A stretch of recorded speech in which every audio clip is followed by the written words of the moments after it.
Bonjour à tous, on va aujourd'hui parler des fonctions affines. On verra dans un premier temps comment représenter une fonction affine et ensuite comment retrouver l'expression d'une fonction affine lorsqu'on a sa représentation graphique. Alors tout d'abord, qu'est-ce que c'est qu'une fonction affine? Alors il faut se donner donc deux nombres a et b. La fonction définie par f de x égale ax plus b est appelée fonction affine de coefficient directeur a et d'ordonnée à l'origine b. Vous voyez que donc une fonction affine, qu'est-ce que c'est? C'est une fonction qui a pour expression ax plus b, où a c'est le coefficient directeur et b l'ordonnée à l'origine. Alors, ce qu'il faut comprendre ici, c'est qu'une fonction affine, ça se représente graphiquement par une droite. Alors, comment représenter une fonction affine? On vous demande de représenter graphiquement la fonction f qui a pour expression f de x égale 2x plus 3 et la fonction g qui a pour expression moins 3x plus 2. Alors ce qu'il faut commencer par faire, c'est un petit tableau de valeurs où on va se donner les images de deux nombres. Alors ces nombres, on va les prendre quelconques. Par exemple, on va prendre ici l'image de 0. Donc quelle est l'image de 0? L'image de 0, c'est 3. Par la fonction f. Pourquoi? Parce que 2 fois 0, ça fait 0, plus 3, 3. Ensuite, je prends par exemple 2. L'image de 2, 2 fois 2, 4, plus 3, 7. Donc, vous allez voir que ça va suffire. Pourquoi? Parce que si je veux représenter une fonction affine, je sais d'après la leçon que la représentation graphique est une droite, et donc du coup j'ai besoin de deux points. Donc qu'est-ce qu'il me suffit de faire ici? De placer les points. Alors, le premier point ici que je vais placer, c'est le point de coordonnées 0, 3. Voyez? Et le deuxième point, le point de coordonnées 2, 7. Donc 2, 7. Et ici, j'ai donc qu'à relier les deux points et j'obtiens la représentation graphique de la fonction f. Faisons pareil pour la fonction g. Voilà, pareil, je vais calculer l'image de 0. Donc l'image de 0. Ici, moins 3 fois 0, ça fait 0, plus 2, 2. Et là, tiens, je vais changer, je vais prendre l'image de 1. L'image de 1, moins 3 fois 1, ça fait moins 3, plus 2, ça fait moins 1. Donc pour représenter ma fonction ici, g, donc il me suffit de placer le point de coordonnées 0, 2, donc ici 0, 2, et ensuite 1, moins 1.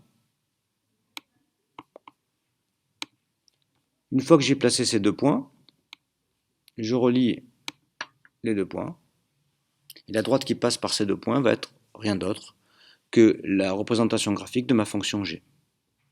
Alors maintenant, on va apprendre à retrouver l'expression d'une fonction affine lorsqu'on nous donne sa représentation graphique.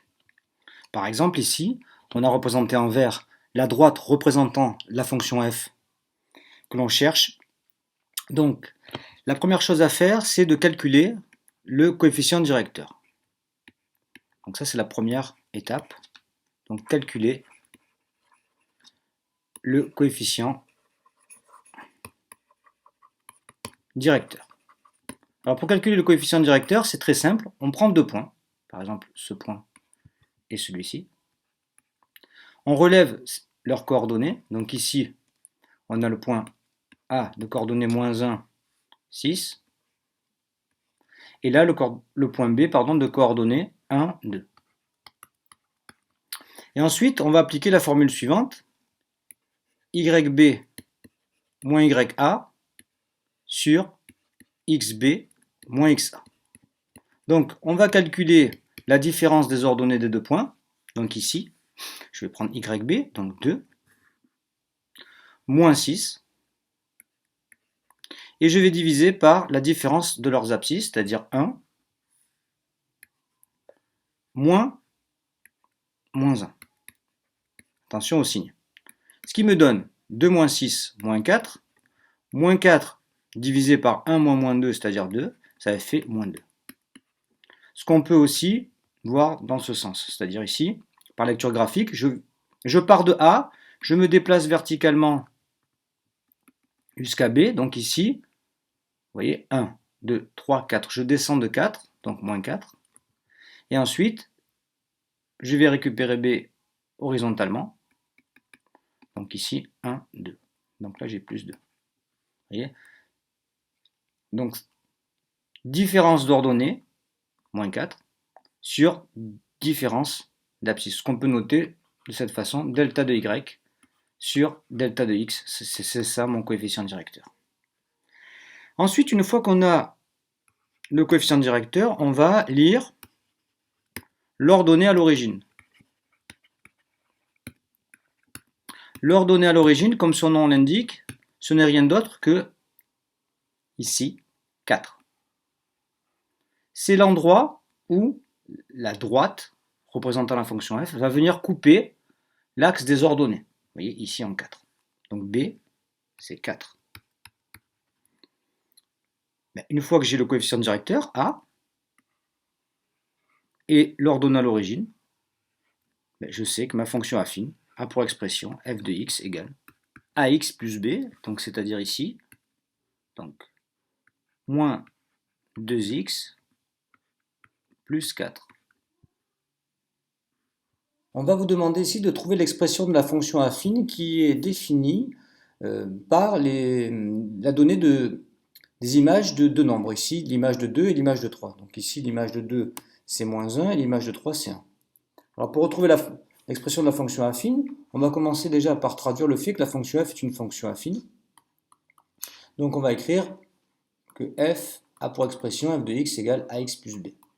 Donc retrouver ici l'expression de la fonction affine, c'est premièrement de retrouver A, le coefficient directeur.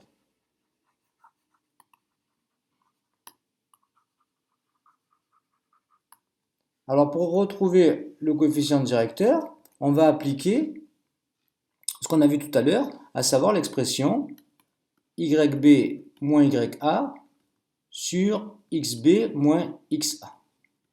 Alors comment retrouver les coordonnées des deux points A et B? C'est très simple. Ici, comme f de 2 égale moins 1, ça veut dire que le point A de coordonnées 2, moins 1 appartient à ma droite.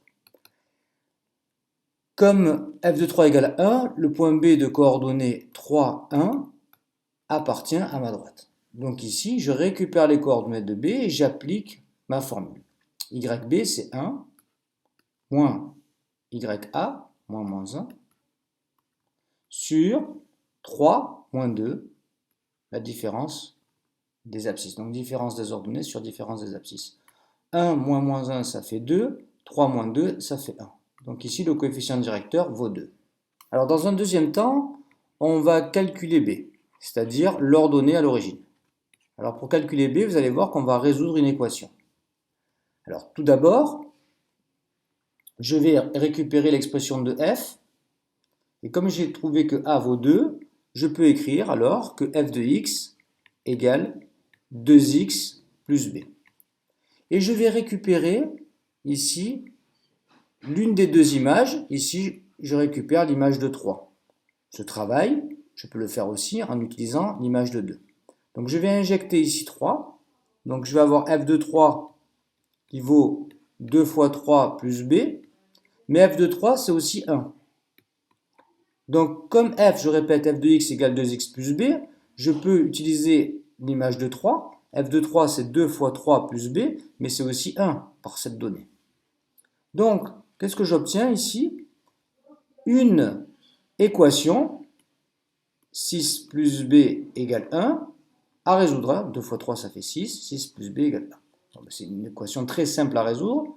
B vaut donc 1 moins 6, c'est-à-dire moins 5. Mais ça y est, j'ai trouvé A qui vaut 2 et j'ai trouvé B qui vaut moins 5. Donc, par conséquent, on a trouvé l'expression de f qui est égale à f de x égale 2x moins 5.